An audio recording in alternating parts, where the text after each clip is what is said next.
On the first day of this session, of this retreat, I'd like to speak to you about something that we call Tham or Dhamma. Dhamma.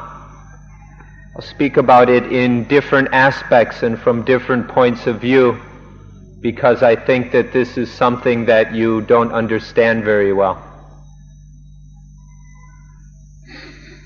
We should begin with the question of, in coming to this retreat, in coming to this period of training, what ought you to receive? What are you going to receive? The answer to that question is Dhamma.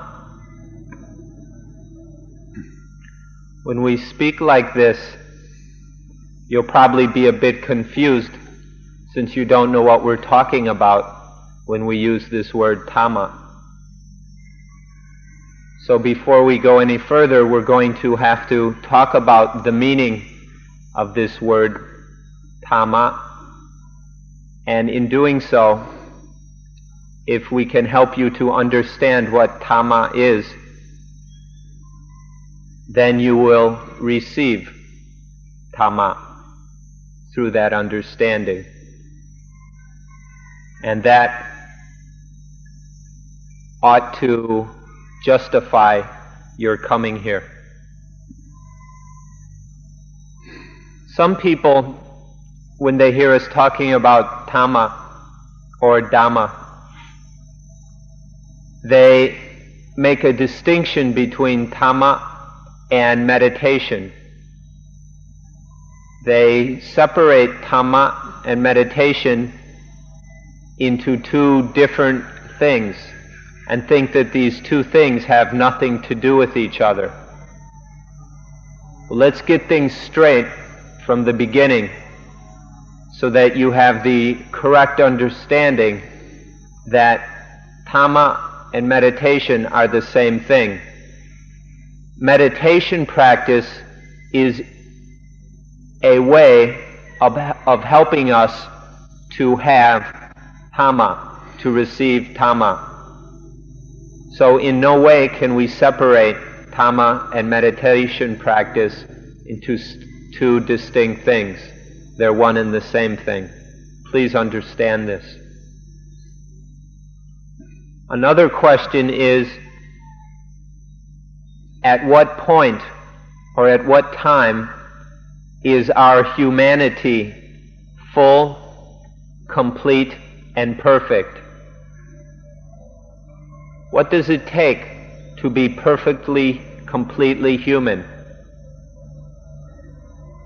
The answer to this question is when we receive Dhamma, when we have Dhamma, then we are complete, full, perfect human beings. We also need to understand what the meaning of humanity or what the meaning of being a human being is. For many of us, we confuse these two things and think that, or we confuse two things into one category because we haven't really looked at and considered and examined what it means to be a human being. We often think that there is no difference between being a sentient being and being a human being. And when we don't understand the distinction between the two, then it is very, very difficult to be a human being. So we need to examine these and understand the difference between being a sentient being and a human being. When we realize the difference between sentient being and human being, then it will be quite easy to see that Dhamma is the thing that makes the difference, that will help a sentient being to become a human being.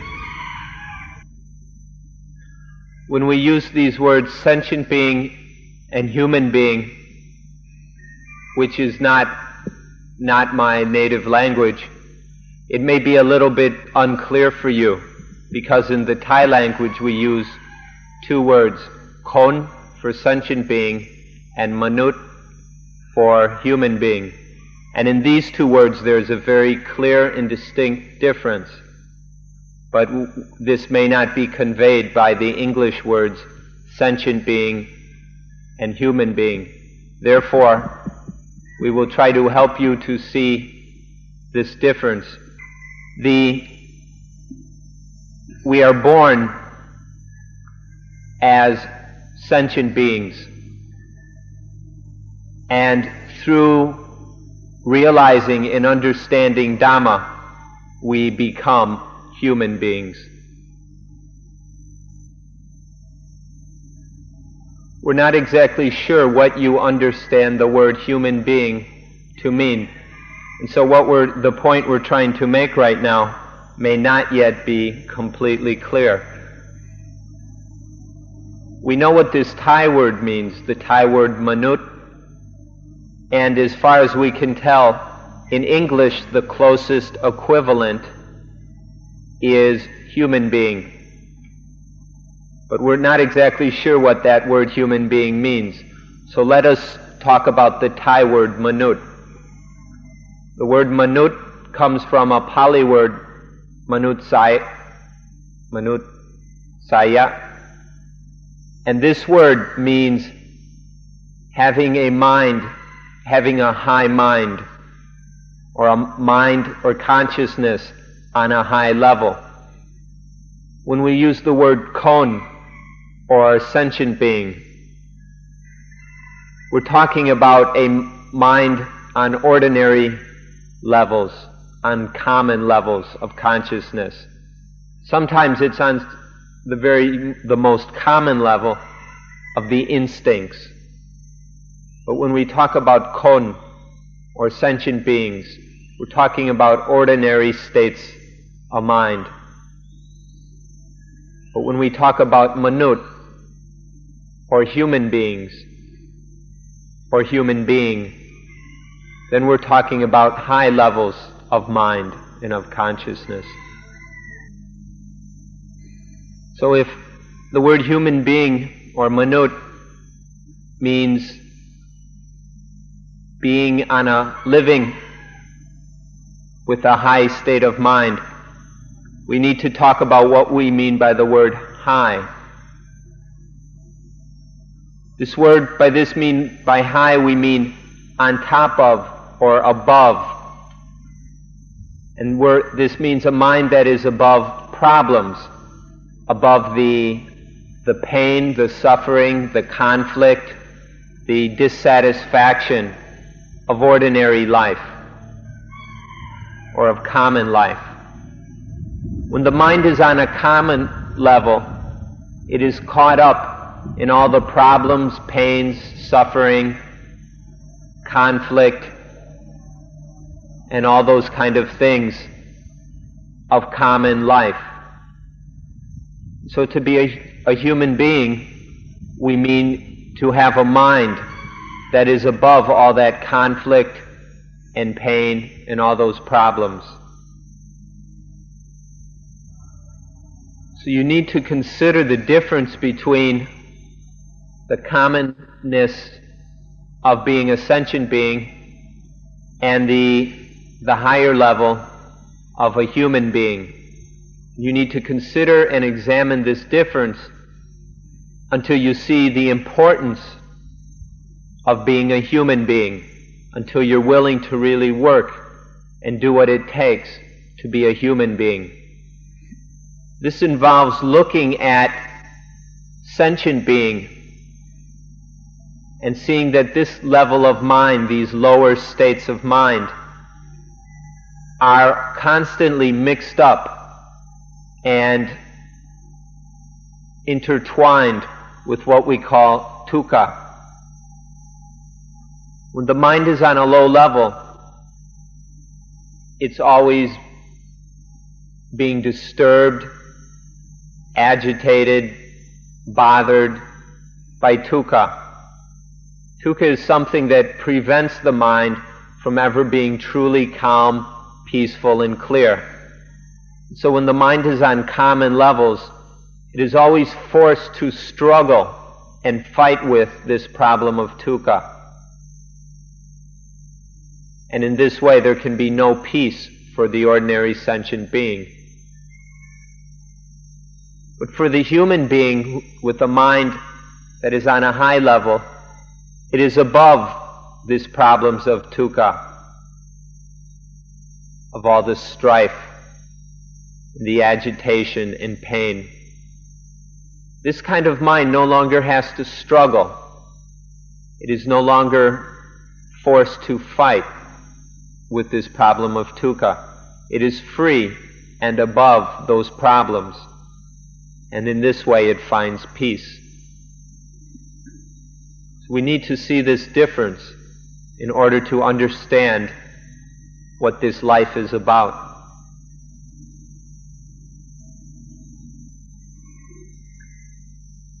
It seems that there's a common problem which we need to address, and this is that many of you don't know what dukkha is. You don't know what dukkha is. In fact, we hear that there are many people who think or claim that they have no dukkha. So let's explain this a bit in order to be very clear on this important point. Dukkha is a word that is very, very difficult to translate into English. So we're not going to translate it, but we'll try to explain it a bit.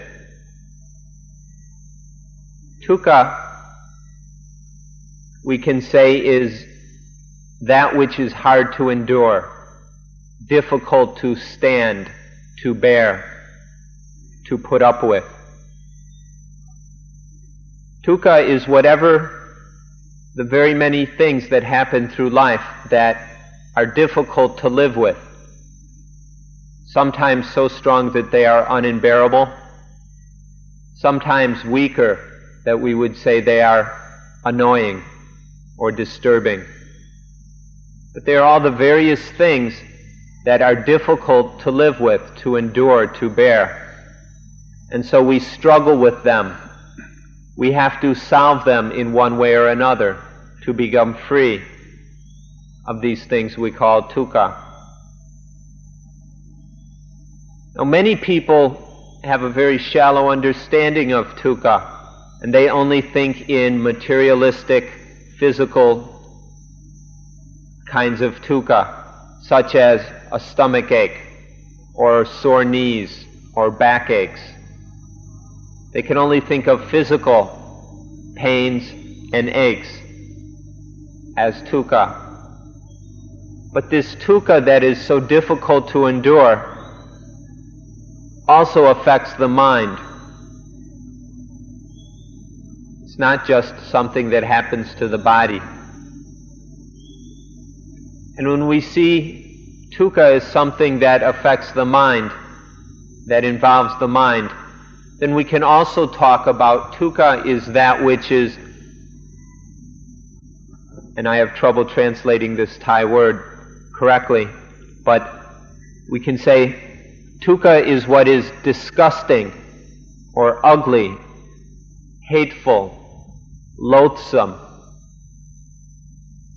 Dukkha is this thing that is happening in life that makes us, that revolts us, that disgusts us, very ugly and hateful. So we need to understand this thing, dukkha, and look at our lives and see if there is any dukkha. Is there anything in life that is difficult to endure? Is there anything that is hateful, ugly? Because if in your life you find no dukkha, if your life is free of dukkha, then you don't need to study the Dhamma. The Dhamma, the Dhamma, is what helps us to deal with dukkha. If you have no dukkha, it's a waste of your time to study the Dhamma, the Dhamma. So take a look and identify any dukkha that may exist in your life.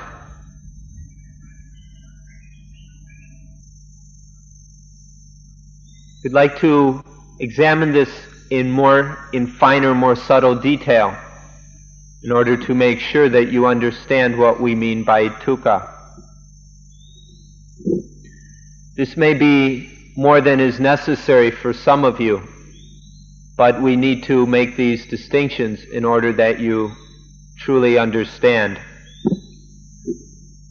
In happiness, in the pleasant situations where we're getting the things we want and we're indulging in some pleasure, this thing we call happiness, which we attach so much value to, in that happiness there is dukkha. Can you see this point? Can you see that in happiness there is dukkha? In that enjoyment, in that indulgence and pleasantness, can you see that there is the problem of having to preserve that happiness? All mixed up with what we think is that great pleasure is also the necessity to struggle and fight in order to preserve that happiness, to hang on to it. This is to show that even in happiness, which we attach so much importance to, that there is dukkha, that there is always this problem of dukkha, even in something like happiness. If not actual physical pain, then the characteristic of dukkha. So we want you to see this point. Many people can't realize this. This is too difficult for many people to understand. But to have a full understanding of dukkha, it is necessary to see that there is dukkha in happiness. In Buddhism and in the teachings of the Buddha, you will not find much talk of happiness. When the Buddha is speaking in the language of ultimate reality, in what we call the Dhamma language, when he has left aside the common conventional terminology that most people use, and when he is speaking about ultimate truth, then the Buddha doesn't talk about happiness. When the Buddha is speaking about the way things really are, he only speaks about dukkha and the end of dukkha, or the extinction of dukkha. He doesn't spend any time in these cases he doesn't talk about happiness, because happiness always has dukkha within it. So there's no such real thing as happiness when we understand things on a deep level. So the Buddha doesn't talk about it. In the West, there were the hippies who were looking for various kinds of happiness. They could never find it, because for them happiness was was always the opposite of the things they disliked. They're always looking for kind of happinesses which were based on judgments and based on distinctions regarding what they didn't like. And this kind of happiness is something that always must be struggled for. If we get a little bit of it, we have to be very careful to protect it, preserve it, care for it. And so all these kinds of happiness are dukkha. So we don't really need to talk about happiness. To really talk about the way things work, we talk about dukkha and the extinction of dukkha.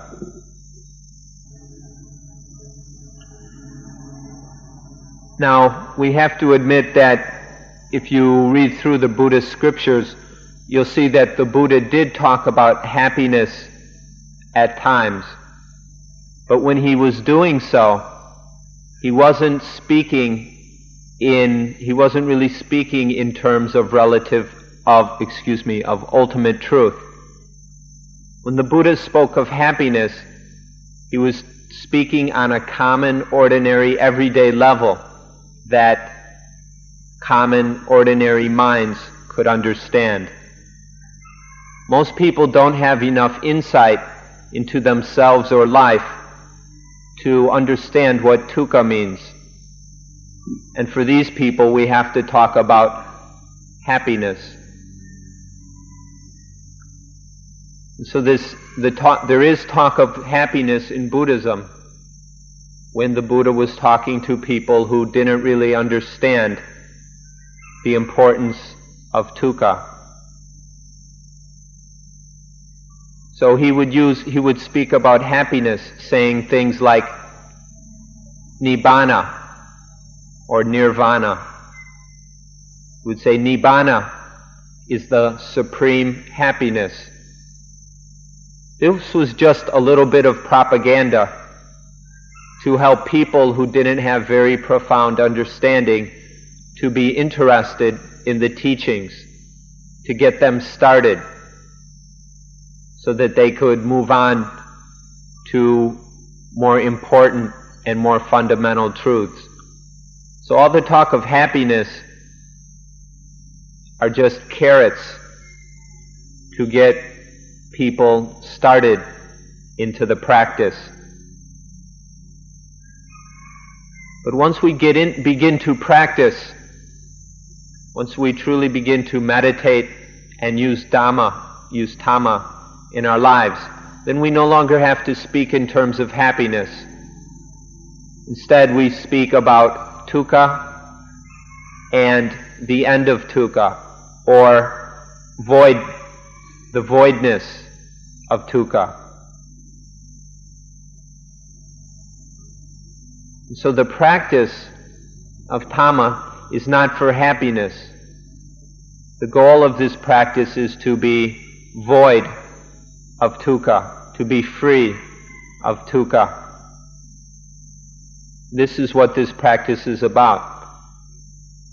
If you begin to understand Dhamma and are practicing correctly, then the results of the practice will be the end of dukkha. For those of you who understand the way things work, understand yourselves in life, then this will be sufficient.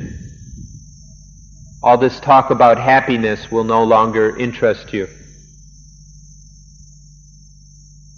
So this is why Buddhism and the Dhamma is about dukkha and void of dukkha, freedom from dukkha. So in order to summarize what we've said so far, let me point out that for most people, for common, ordinary people, if you ask them what they want, they say they want happiness. This is for people who are still thinking in ordinary, common ways. They don't have much understanding of Dhamma. But for those of us who are beginning to see Dhamma and understand it, and when we speak in the language of Dhamma instead of in ordinary, everyday, mixed up ways, then we no longer speak about happiness. When there's understanding of Dhamma and we use a language appropriate to that understanding, then we talk about being void of dukkha. So people who understand Dhamma do not say, I want to be happy. They say, I want the state that is void of dukkha. I want to be free of dukkha. This is the goal of people who understand Dhamma. They're no longer interested in being happy. That is no longer their goal. So we wanted to summarize this clearly for you. The difference between the wants and desires of common people and the goal of those who understand Dhamma. We wanted to point this out to you, that you will have the correct goal in coming to Suan Mokkh and this retreat and practicing meditation. To be free, to be void of dukkha.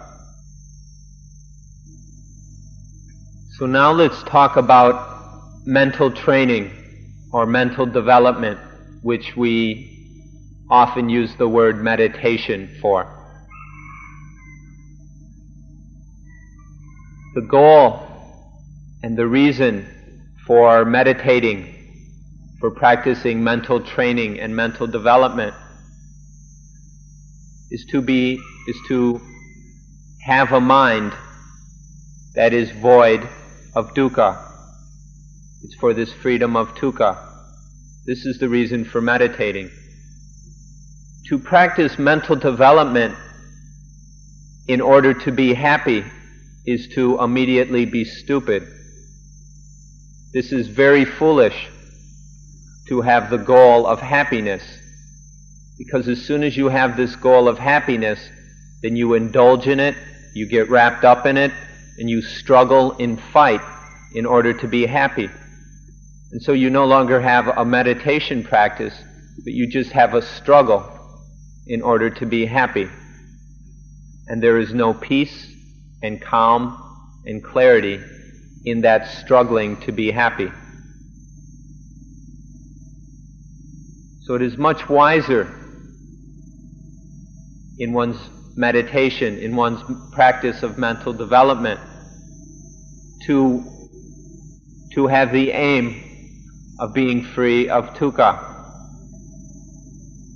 We no longer wish to be happy. We simply wish to be free of dukkha. And in this way, the mental development can continue calmly and peacefully, not as a struggle, but as a development of a peaceful, clear, wise mind. In this way, with this simple wish, the wish to be void of dukkha, the mind can raise above its problems. To want to be happy is just to stay wrapped up in all the problems of common worldly life. But to have the wish to be free of dukkha gives us the possibility of raising the mind above all those problems and struggles and turmoils. And that mind is the human mind, the truly human mind that is above, that is high above all problems. So we want you to see how Dhamma and the goal of Dhamma, which is to be free of dukkha, we want you to see how this is related to meditation practice, to mental development, so that you have the wise wish in your meditation practice to be free of dukkha, and so you don't confuse yourselves with foolish indulgence and searching and struggling for mere happiness. There's one more word that you would do very well to understand. This word is sangop, which I will translate calmness or tranquility. The Pali word is santi, and there's a very similar Sanskrit word shanti. This word can also be translated peace, so peace, calm, tranquility, quiet is what we're talking about, santi. You need to understand the proper meaning of this. And so all of these words I've used so far don't quite convey the proper meaning. So you need to get beyond these words to what we mean when we use the Pali word santi. We can put it in a context using some other Pali words. Nirotha, which means cessation or extinction, ending. And nibbana, which means coolness. And we can use patsati, which means tranquility. So when we talk about santi, or calmness, peace, tranquility, understand it in the sense that is cool, also cool, and is a cessation and an extinction. So try to understand this word santi. Happiness, or santi, is neither happy nor dukkha. In dukkha, or in happiness, there's always some agitation. In fact, the more satisfied we are with the happiness, the more agitating it gets. The more we attach to it, the more we indulge in happiness, the less and less it is santi. So santi is neither happiness nor dukkha. Santi is when there is freedom from dukkha. So it is neither of these extremes of happiness and dukkha. Santi is neither positive nor negative. It's not pessimistic or optimistic.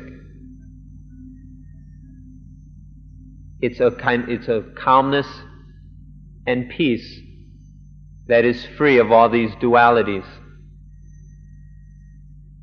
all these things which disturb and agitate the mind. So try and understand what we mean by santi. Explore what this is. And then you'll understand what meditation practice is about.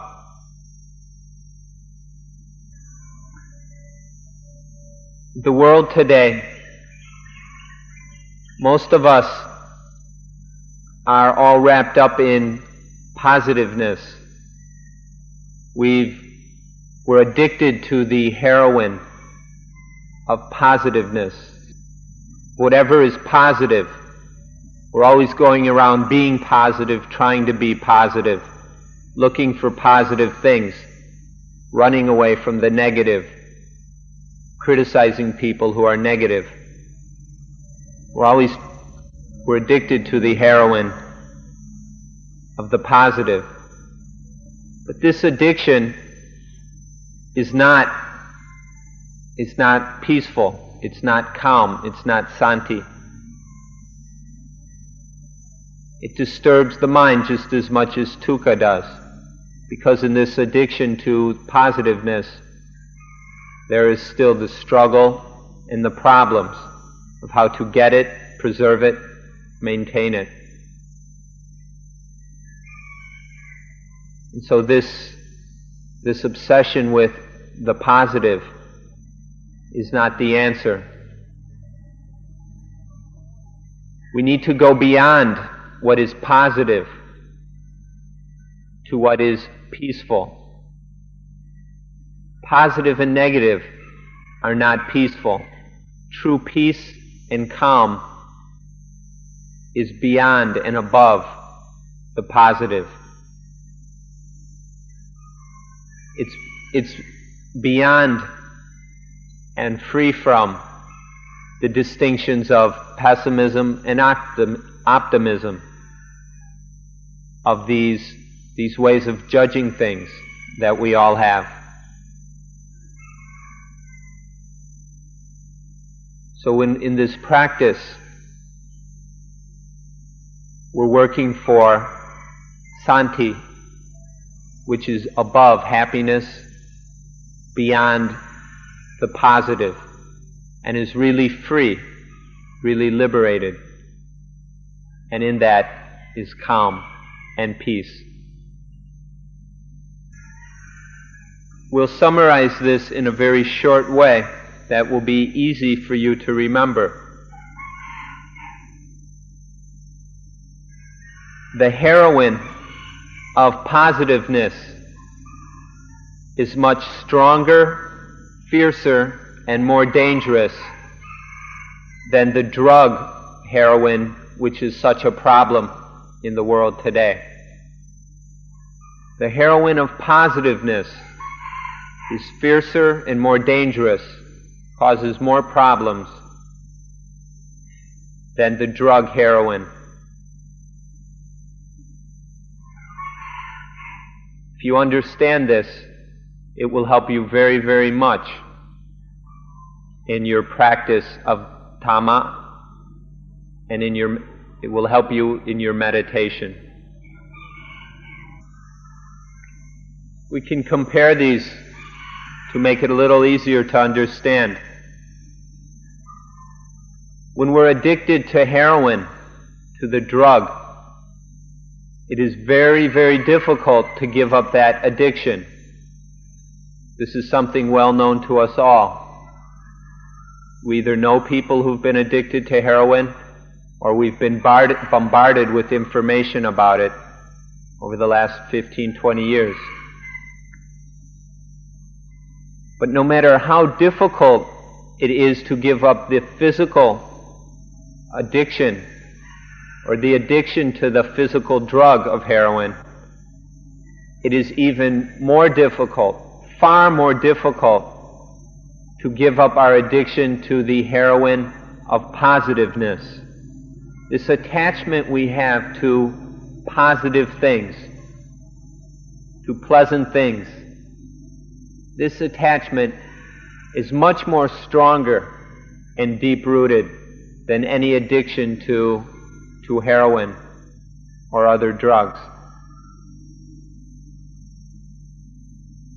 So what we have to do in our practice, what we have to work on, is giving up this very powerful addiction we have to positive things. This is the hardest thing there is to do. It's the most difficult thing there is to do. But this is the only way there is to peace, to santi, to calmness. Put it in short and direct terms.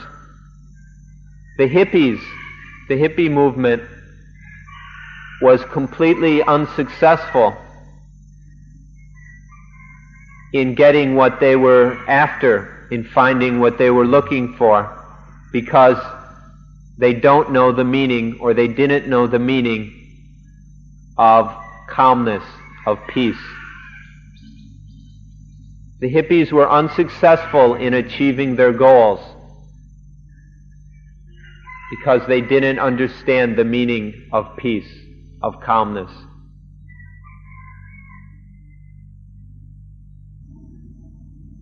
So we're talking about this thing, and we're having trouble finding an English word for it. So you can find that word on your own, or find it in Japanese, Hebrew, German, whatever your native language is. We're talking about, in Thai, sangop, or santi in Pali, shanti in Sanskrit. Maybe we could call it in English spiritual tranquility. It has a deeper meaning than peace. The word peace and calmness for many people is not at all peaceful, not at all calm. So get beyond the common understandings of these words and find a word that truly describes what we're talking about, and then use that word very skillfully.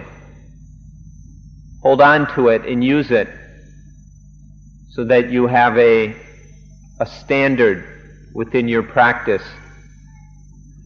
So you have a guide in your practice. So spiritual tranquility, or something like that. Whatever describes it for you. You must find this and use it in order to become a human being. A human being that is above and free of both dukkha and happiness.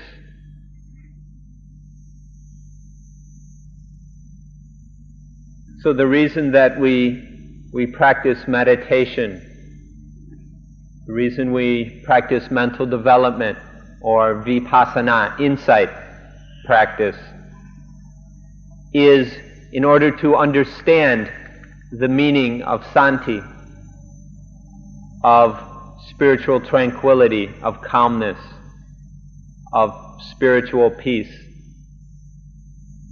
Meditation is to understand this. Once we begin to understand it through meditation, we realize that we're unable to bring the mind to a state of spiritual tranquility. The mind just isn't able to do it. So then we use meditation to train the mind so that the mind is able to enter into and maintain itself in spiritual tranquility. So this is what meditation practice is about. This is what many of you have heard the word vipassana. This is what vipassana is for. Vipassana is to understand the truth of spiritual calmness and peace, and then to train and develop the mind so that it can dwell in santi. This is what the meditation practice is for.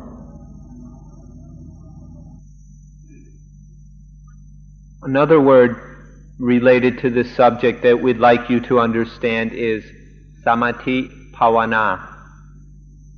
Samadhi, or you heard it pronounced yesterday, bhavana.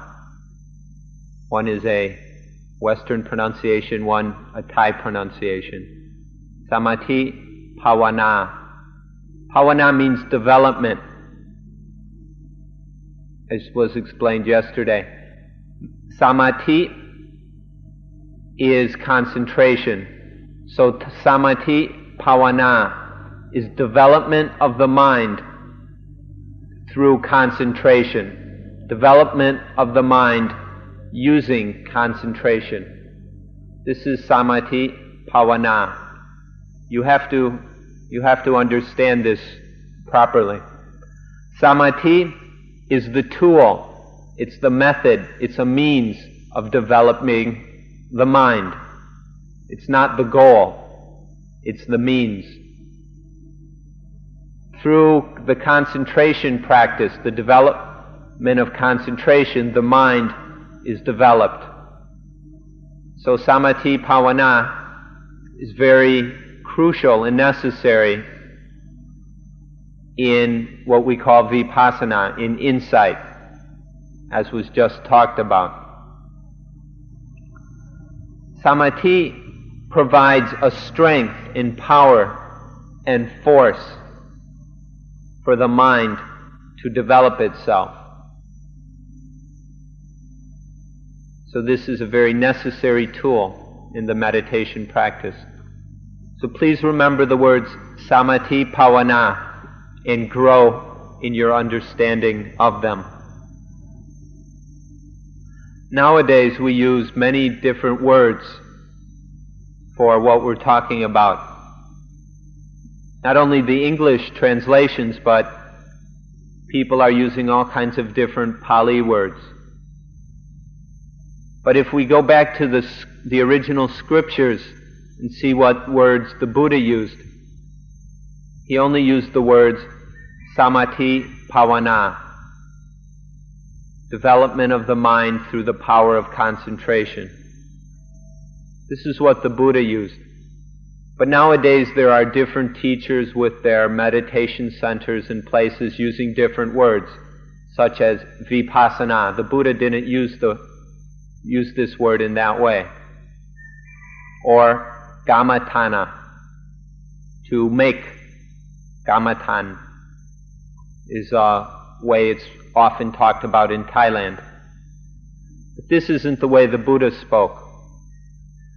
If we want to go back to the true original meaning and understanding, then we might as well use the most correct words. If other people in other places want to use other words, that's okay.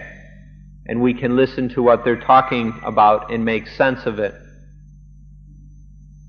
But to go back to the original teaching and use the original word, which was perfectly clear and fine in the first place, is what we prefer to do.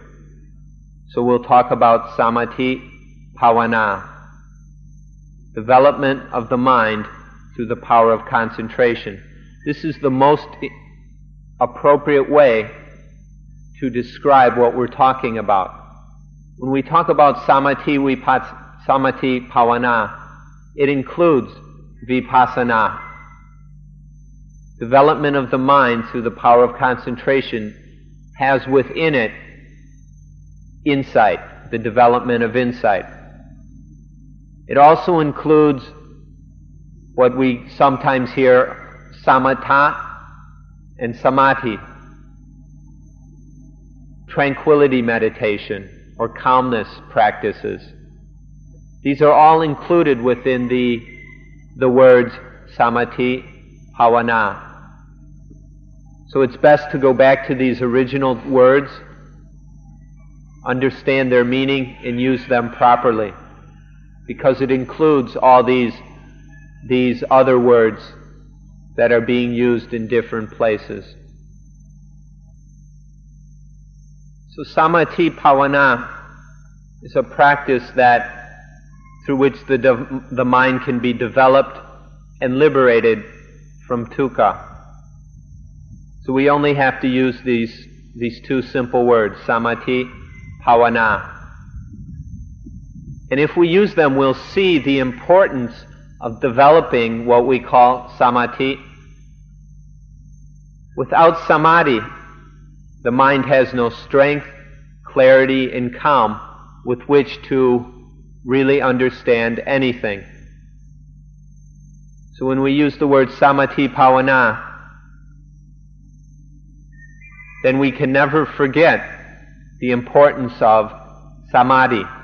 And so the practice we do here of anapanasati, or mindfulness of breathing, develops the necessary samadhi. And so we call it samadhi bhavana. And we use the technique of mindfulness of breathing, in order to develop the samadhi that is absolutely necessary for mental development. Now, different places, different teachers can use whatever words they find appropriate. But when you come to Suan Mokkh, we're going to ask you, why did you come here? Why are you here? What do you want? The most appropriate answer to that question, and you can see if it's your answer, is to train in samadhi bhavana, to practice and train in samadhi bhavana. This is the most appropriate reason for coming to Suan Mokkh.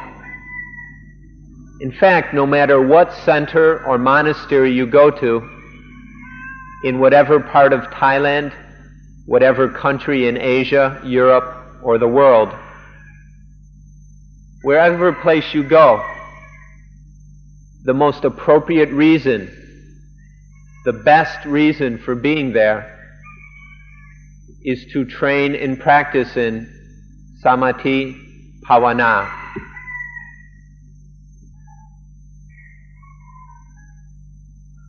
So, we use the word samadhi bhavana just as the Buddha used. We use the same terms that appear in the original scriptures. So if we're going to use the term samadhi bhavana, we need to understand it. And so now we'll talk in some detail about samadhi. Thai pronunciation is samadhi, and often you'll hear foreigners pronounce it samadhi. So, same word. Samadhi is something that all of us have. It's a skill or ability of the mind of all sentient beings. All animals and creatures have the instinct of samadhi. Samadhi is an instinctual ability that is used throughout nature by all living creatures. In the practice of mindfulness or breathing, or in samadhi bhavana in general, this natural instinctual samadhi is developed to much higher levels so that it becomes a truly powerful tool to be used. Instinctual samadhi or instinctual concentration is present in all of us from birth. This is why we call it an instinct. It arises by itself without having to be educated or trained. So samadhi is present in all animals, including Homo sapiens. We can see this in many different examples. In the ability of a bird to fly, that takes concentration on the bird's part. The ability of a cat to catch a mouse takes concentration.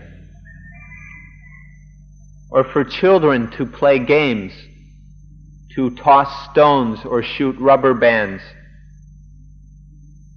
this takes samadhi. Or when we eat, to get the spoon into our mouth instead of up our nose takes samadhi.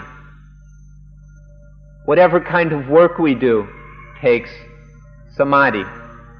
But all these worldly kind of activities we are perfectly able to do with instinctual samadhi. For most of the things we need to do for physical survival, we can do it using instinctual samadhi. But here we come to develop and train samadhi so that it is far stronger, more skillful and powerful than the instinctual level. We use various techniques, especially mindfulness of breathing, to do so. And as samadhi is developed and strengthened, it brings many, many benefits, both spiritual and worldly.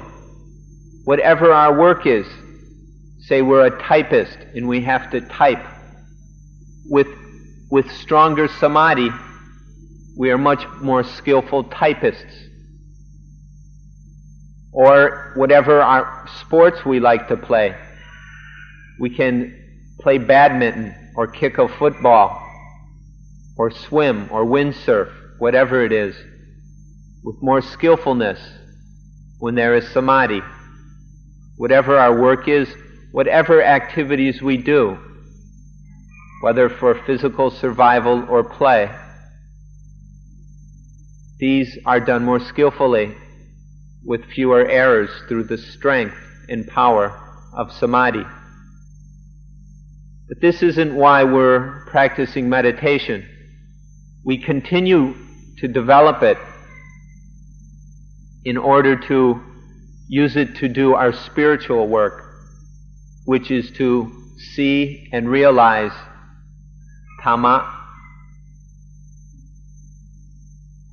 And so we take this original instinctual samadhi that is present in all of us, and we develop it, we train it. It brings great many benefits in our worldly lives. But primarily, it reaps the most lasting and important benefits in our spiritual lives, in the understanding of Dhamma.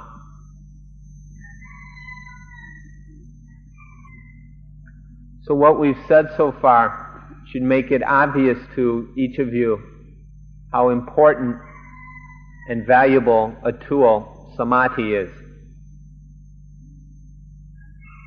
And so we'll be developing it here, and you'll understand the importance of what we're doing, and you'll understand the reasons for why we're doing these practices. As you engage in them, as you do them, as samadhi develops, then it will bring the benefits that we have been talking about. You will understand the instinctual kind of samadhi. You'll be able to use samadhi to benefit you in your worldly duties and tasks.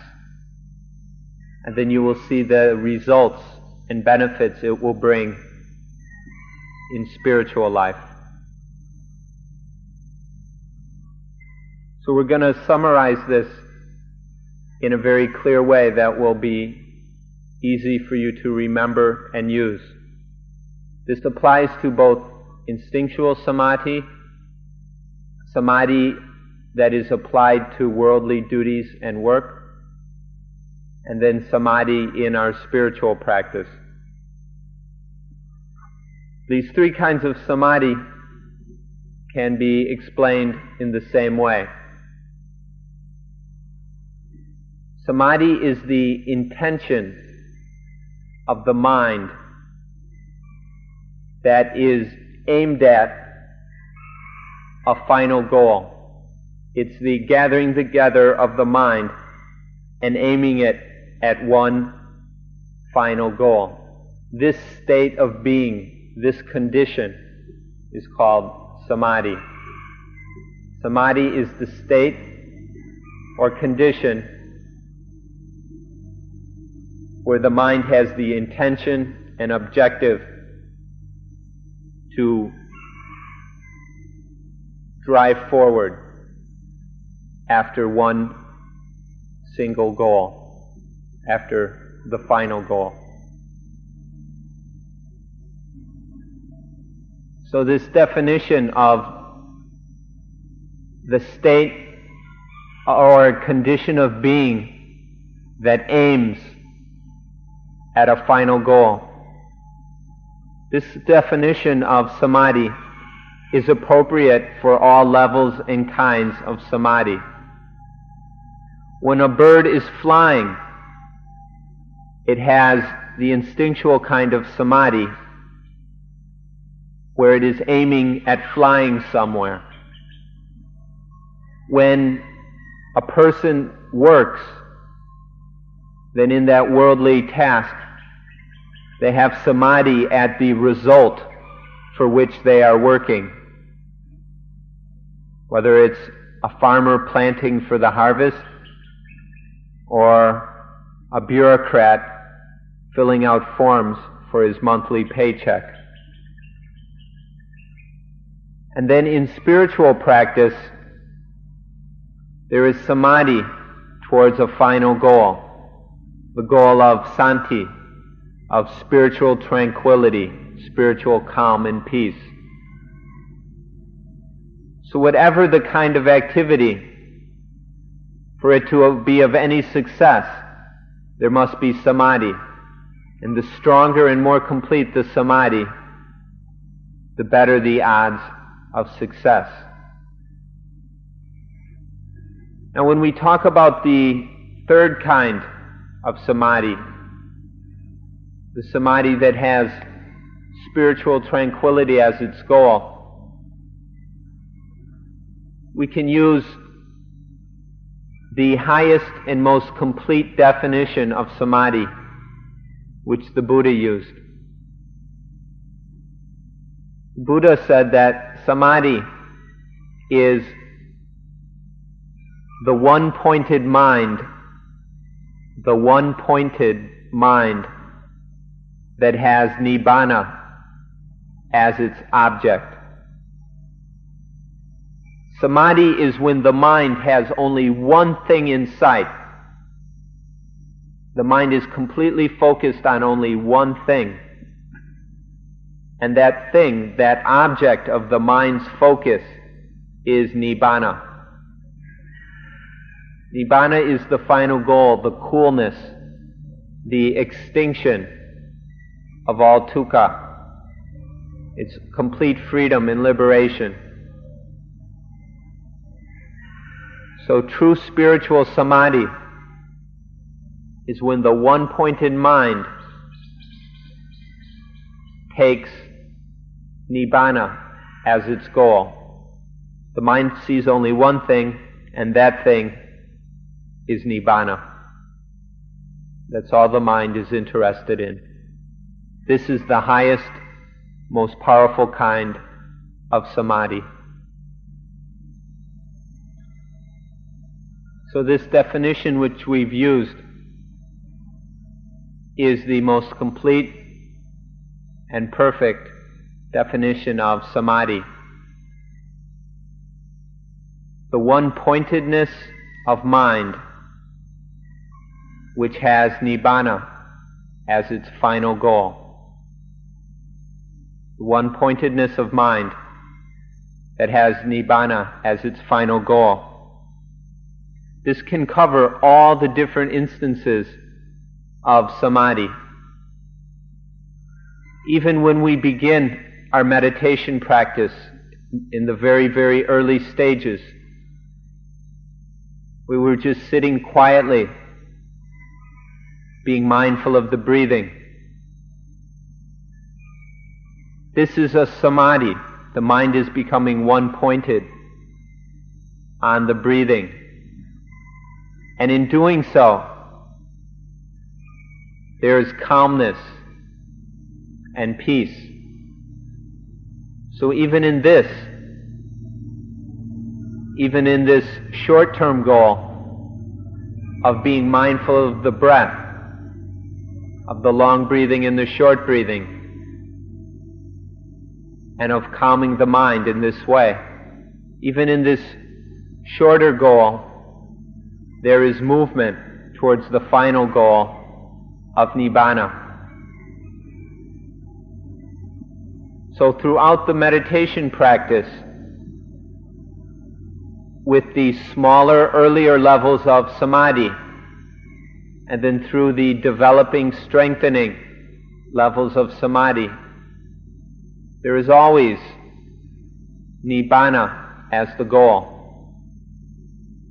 The samadhi that is developing should always be aimed at nibbana. The one-pointedness of mind must always be aiming towards nibbana for there to be spiritual development. This includes all the worldly tasks in our lives as well. If we do those tasks with a mind that has one-pointedness, then that mind uses the one-pointedness to move towards that goal. And the goals of all these different activities are directed towards the final goal of Nibbana. So thus samadhi, the mind, the one-pointedness of mind that has Nibbana as its goal, is something used in all the activities of life, especially in the meditation practice, but in all the activities, whether brushing our teeth, eating, carrying water, going to the toilet, or going to sleep at night. If we understand this, then there will definitely be movement and progress towards our final goal of santi, of spiritual tranquility. So please understand this definition of samadhi. Remember that we are practicing samadhi bhavana. Remember this and use it in each moment of your meditation practice. There only remains for us to explain the three characteristics of samadhi.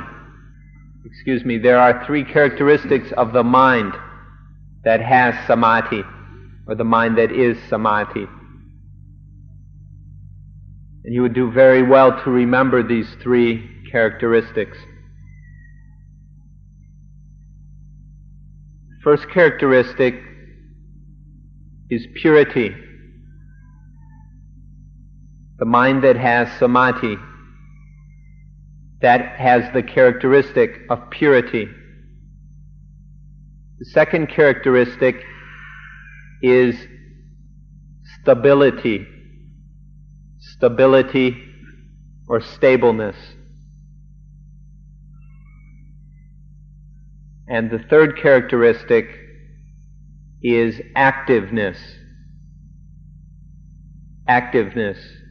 So please remember these three words. The three characteristics of a mind that has samadhi are purity, stability, and activeness. Please remember them.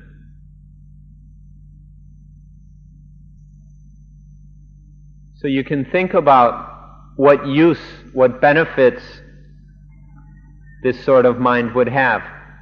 You can think about how a mind that has samadhi, a mind with the characteristics of purity, stability, and activeness, you can see of what use this would be in all the activities of your life, whether they are worldly tasks or your spiritual duties.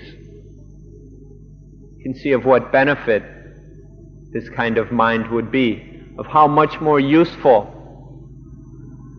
a mind is when it has the characteristics of purity, stability, and activeness than a mind that lacks them.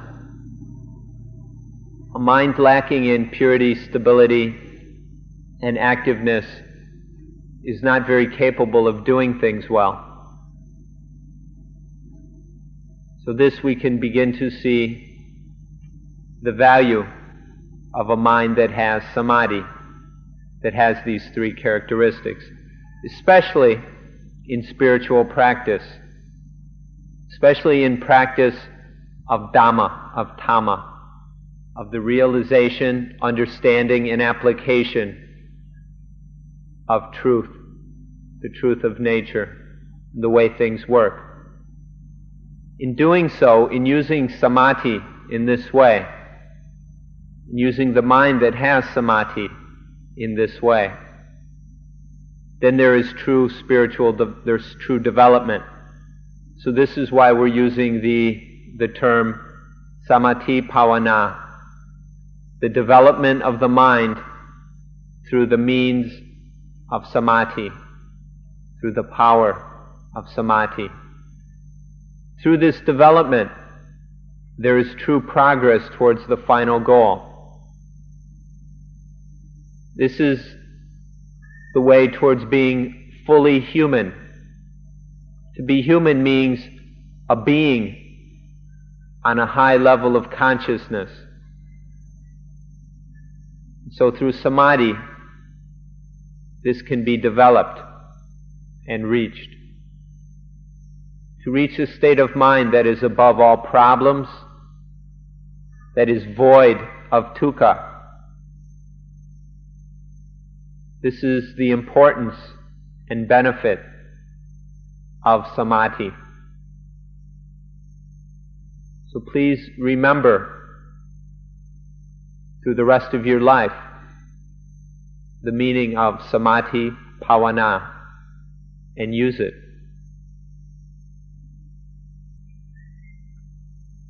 So samadhi bhavana is what we've been talking about, what it means, what use it has, what its benefits are. We've been talking about this so that you will clearly understand what you are here for. So you'll understand what this is about. Samadhi bhavana is development of the mind with samadhi as the means. Development of the mind using the power of samadhi. So we're training the mind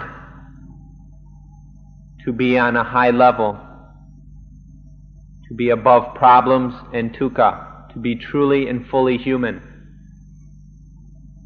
This is what samadhi bhavana is about. If you've been listening carefully, and if you've been understanding what has been said, then you will surely be interested in practicing samadhi bhavana. You'll definitely want to train the mind in this way in order to live a life that isn't lost in daydreams and nightmares and blindly wandering through the world without direction. With samadhi bhavana, there is the goal of spiritual tranquility, of spiritual peace. And there is this ability to train the mind in this way, to raise it to higher levels,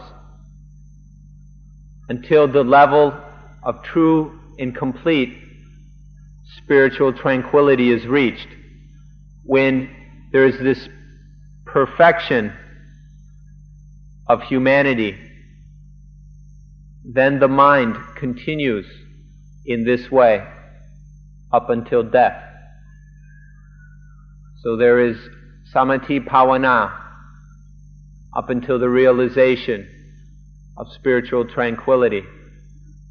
And then the mind dwells and abides in spiritual tranquility up until death. If you've been listening and understanding, then you'll know what you are here for. This will all make sense and will be a goal with which you can be most content. So we've tried to explain what samadhi is, what samadhi bhavana is, to show its importance and its relevance to you in your lives, in your daily lives, both here at Suan Mokkh and wherever you'll be going after Suan Mokkh. We've tried to do this. Now it's up to you to use it, to make the understanding of it appear in your minds. So we wish you success in your goals. We hope that you achieve what you want to achieve here at Suan Mokkh and in life. We wish you success, and on this point we close today's meeting.